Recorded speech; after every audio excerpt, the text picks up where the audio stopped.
রাঙ্গা আলুর ডোবা পিঠে খেয়েছেন? না খাওয়া হয়ে থাকলে একবার বানিয়ে দেখুন, খেতে দারুণ লাগে। এই সময়টাতে বাজারে গেলে দেখবেন প্রচুর রাঙ্গা আলু দেখতে পাওয়া যায়। নিয়ে এসে মাত্র একটা দুটো আলু দিয়ে একবার অল্প করেই বানিয়ে দেখুন। কথা দিচ্ছি, একবার নয় বারবার বানিয়ে খাবেন। এত সুন্দর পিঠে হবে, দেখে মন ভরে যাবে। কাউকে শুধু একবার বানিয়ে খাইয়ে দেখুন, একবার হলেও রেসিপি জানতে চাইবে। কেউ বিশ্বাসই করবে না যেটা আলুর পিঠে। নমস্কার বন্ধুরা, নতুন একটা পর্ব দেখার জন্য আপনাদের সকলকে স্বাগত জানাই। আজকে বানিয়ে দেখাবো রাঙ্গা আলুর টোবা পিঠে। এই শীতে একবার বানিয়ে দেখুন, এই আলু দিয়ে খেতে দারুণ লাগে।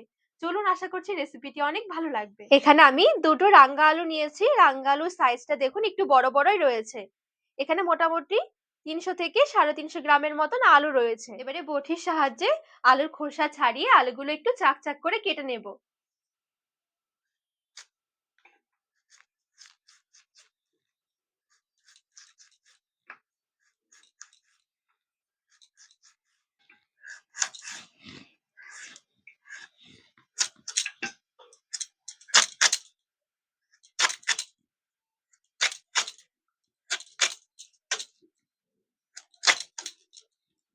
তো এই দেখুন, ঠিক আলুগুলো আমি এরকম করে একটু কেটে নিয়েছি।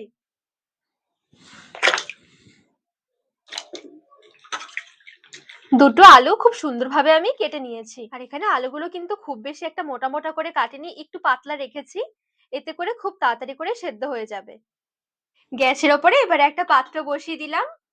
এবারে দেখুন, এরকম একটা ছিদ্রযুক্ত ঝুড়ি নিয়েছি।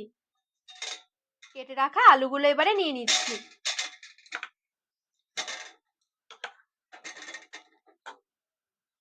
আর এখানে আলুগুলো কেটে কিন্তু আমি 2-3 বারের মতন জল পাল্টে ধুয়ে নিয়েছিলাম। ঢাকনা দিয়ে ঠিক এইভাবে করে রেখে দেব 10 থেকে 15 মিনিটের জন্য মিডিয়াম আছে। এখানে 15 মিনিটের মতন আমি একটু আলুগুলো দেখুন এভাবে করে সেদ্ধ করে নিয়েছি। খুব সুন্দরভাবে কিন্তু আলুগুলো দেখুন সেদ্ধ হয়ে গেছে। এবার আমি নামিয়ে নিচ্ছি। সেদ্ধ করা আলুগুলো এবারে একটা থালার মধ্যে নিয়ে নিচ্ছি। গরম গরম থাকতে থাকতে আলুগুলো এরকম একটা কাঁটা চামচের সাহায্যে একটু ম্যাশ করে নেব ভালো করে।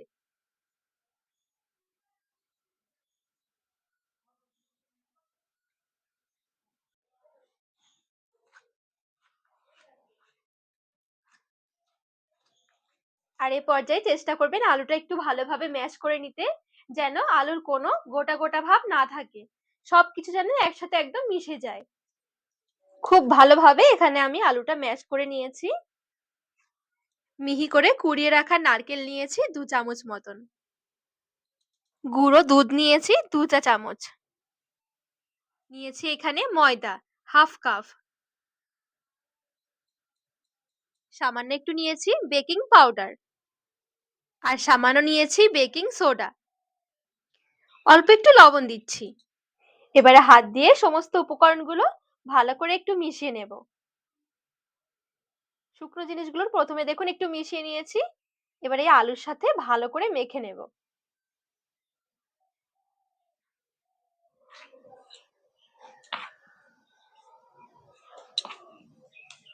আর এখানে দেখবেন মাখতে মাখতে খুব সুন্দর একদম সফট একটা ডো তৈরি হয়ে যাবে।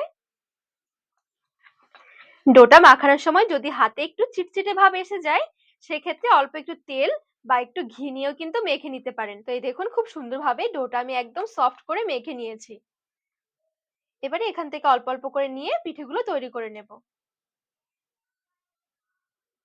দু হাতের মধ্যে নিয়ে প্রথমে একটু গোল করে নিচ্ছি। তো এই দেখুন, খুব সুন্দরভাবে একটু গোল করে নিয়েছি। এবারে হালকা হাতে একটু চ্যাপটা করে আর এই মাঝখান দিয়ে এভাবে করে একটু হোল করে দিচ্ছি।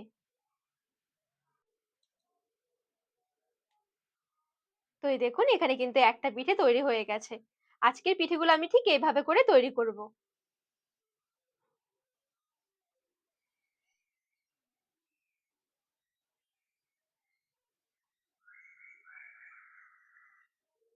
পিঠের ডোটা যখন মাখাবেন, মাখানোর সময় ডো যদি শক্ত হয়ে যায় সেক্ষেত্রে অল্প একটু দুধ বা জল দিয়ে মেখে নেবেন।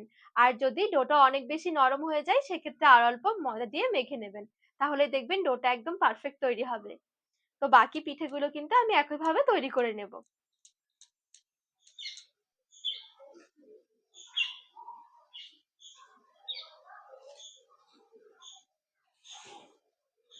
এই দেখুন এখানে সবগুলো খুব সুন্দরভাবে তৈরি করে নিয়েছি। এবারে এদিকে গ্যাস ধরিয়ে একটা কড়াই বসিয়ে দিয়েছি। কড়াইয়ে নিয়ে নিচ্ছি চিনি 1.5 কাপ মতন। জল দিয়ে দিচ্ছি 1.5 কাপ। 2-3টে এলাচ একটু মুখ ফাটিয়ে দিয়ে দিলাম। নেড়ে চেড়ে পাতলা করে একটা চিনির রস বানিয়ে নেব।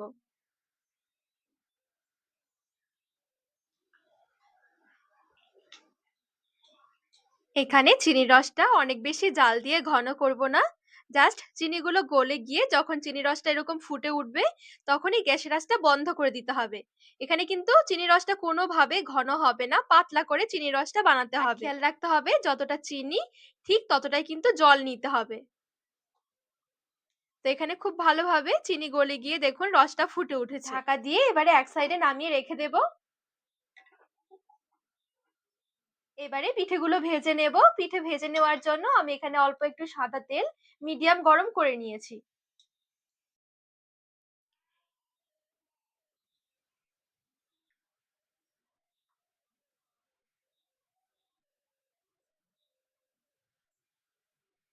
কয়েকটা পিঠে তেলে ছেড়ে দিয়েছি। এ পর্যায়ে কিন্তু নাড়াচাড়া করা যাবে না, শুধু কড়াইটা ধরে এভাবে করে একটু ঝাঁকিয়ে নিতে হবে। খেয়াল রাখতে হবে তেল যেন অতিরিক্ত গরম না থাকে, তাহলে কি হবে খুব তাড়াতাড়ি করে কালার এসে যাবে, ভেতর থেকে কাঁচা থেকে যাবে। পিঠেগুলো দেখবেন আপনিতেই ওপরে ভেসে উঠবে আস্তে আস্তে।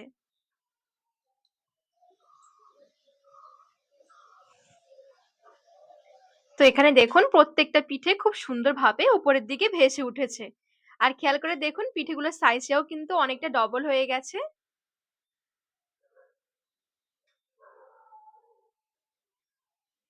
এবারে পিঠেগুলো জাস্ট উল্টে পাল্টে হালকা একটু লালচে করে ভেজে নেব।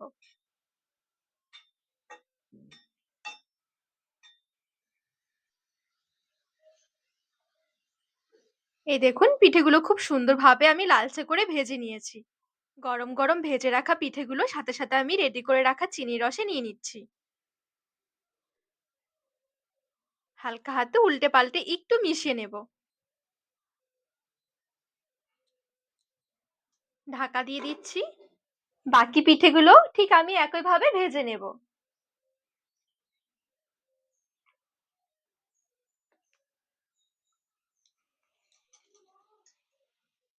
এই পিঠেগুলো সাথে সাথে আমি রসে নিয়ে নিচ্ছি।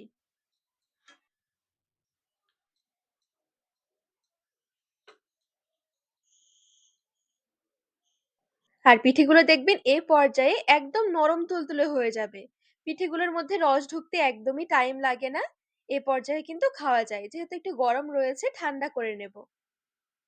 ঢাকা দিয়ে রেখে দিচ্ছি ভালোভাবে ঠান্ডা হওয়া পর্যন্ত, তারপরে আমি সার্ভ করব।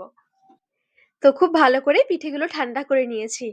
আর এভাবে পিঠেগুলো বানিয়ে কিন্তু 3-4 দিন ধরেও রেখে রেখে খাওয়া যায়, যেহেতু এখন শীত পড়েছে খুব তাড়াতাড়ি করে কিন্তু এগুলো নষ্ট হবে না। রেখে রেখে খেতে দারুণ লাগে পিঠেগুলো, একবার বানিয়ে দেখবেন পুরো মুখে লেগে থাকবে। চলুন একটু ভেতর থেকেও ভেঙে দেখাচ্ছি। আর এতটা নরম তুলতুলে হবে না পিঠেগুলো, দেখবেন মুখে দিতেই মিশে যাবে। কতটা রসালো হয়েছে দেখুন। কথা দিচ্ছি এভাবে বানিয়ে নেওয়ার পর একবার নয় বারবার বানিয়ে খাবেন। তো বন্ধুরা আজকের রেসিপি আপনাদের কেমন লেগেছে অবশ্যই কিন্তু কমেন্ট করে জানাবেন। আর রেসিপি ভালো লাগলে চ্যানেলটিকে সাবস্ক্রাইব করে পাশে থাকার অনুরোধ রইল।